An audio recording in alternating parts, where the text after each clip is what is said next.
સુરતમાં 1 મે ગુજરાત સ્થાપના દિવસ નિમિત્તે પ્રથમવાર રાજ્યકક્ષાની ભવ્ય ઉજવણી યોજાશે। વાય જંકશનથી લાલભાઈ કોન્ટ્રાક્ટર સ્ટેડિયમ સુધી યોજાનારી પરેડમાં પોલીસ જવાનો દ્વારા દિલ્હીની રિપબ્લિક ડે પરેડ જેવી દિલધડક બાઇક સ્ટન્ટ્સ રજૂ થશે। પરેડમાં કચ્છી પરંપરાગત વેશભૂષા, તલવારબાજી, સાધુ સ્વરૂપ, બાઇક પર યોગાસન અને હ્યુમન પિરામિડ જેવા અનોખા પ્રદર્શનોથી શૌર્ય અને સંસ્કૃતિનું સમન્વય જોવા મળશે। મહિલા પોલીસ જવાનો સાડીમાં બાઇક સ્ટન્ટ કરીને નારી શક્તિનો સંદેશ આપશે। ખાસ સ્ટન્ટ તરીકે 2 બાઇક વચ્ચે લોખંડના સળિયા પર કરતબો પણ રજૂ થશે। કાર્યક્રમ માટે પોલીસ અને વહીવટી તંત્ર દ્વારા વ્યાપક તૈયારીઓ પૂર્ણ થઈ ચૂકી છે। સુરક્ષા અને ટ્રાફિક વ્યવસ્થા માટે ખાસ આયોજન કરવામાં આવ્યું છે। આ ઐતિહાસિક પરેડ સુરતીઓ માટે અનોખો અને રોમાંચક અનુભવ સાબિત થશે। પહેલી મે ગુજરાતના સ્થાપના દિવસ હોય છે। આ વખતે રાજ્ય લેવલના જે ફંક્શન છે સુરત શહેર ખાતે યોજવામાં આવી રહ્યા છે।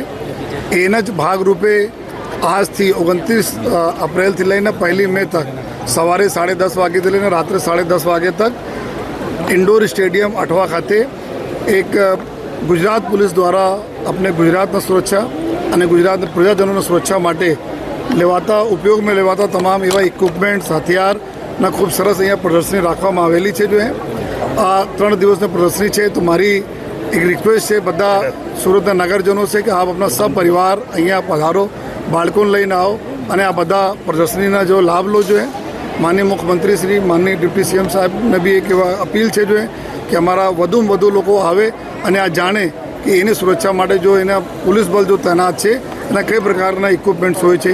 અહીંયા ચેતક કમાન્ડો જો આપણા એન્ટી ટેરર ફોર્સ છે જો આના ઇક્વિપમેન્ટ્સ છે।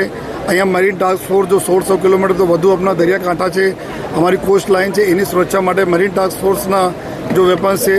સ્ટેટ ડિઝાસ્ટર રિલીફ જો ફોર્સ છે અમારી જો જેમાં પૂર હોય કે કોઈ કેલેમિટી આવે તો એના માટે ઉપયોગમાં લેવાતા તમામ એવા સાધનો જો એના અહીંયા ડિસ્પ્લે છે। જો બમ ડિટેક્ટ કરવા માટે, ડિફ્યુઝ કરવા માટેના જો સાધનો છે એના અહીંયા પ્રદર્શન કરવામાં આવેલા છે। સાયબર ક્રાઇમ હોય, ટ્રાફિકની વ્યવસ્થા, તમામ પ્રકારના અહીંયા ગુજરાત પોલીસ જો વાપરે છે આ બધા ઇક્વિપમેન્ટના એવા મોકા બી લોકોને બહુ ઓછા મળે છે। એના માટે હું બધાને રિક્વેસ્ટ કરીએ છીએ લોકો આવે અને અહીંયા આવીને પ્રદર્શનીના લાભ લે અને તમામ સ્કૂલ કોલેજીસને બી અમે રિક્વેસ્ટ કરીએ છીએ આ બધા બી આવો, अपने समय प्रमाणे आओ और અહીંયા લાભ લો એ બધાને અમે રિક્વેસ્ટ કરીએ છીએ।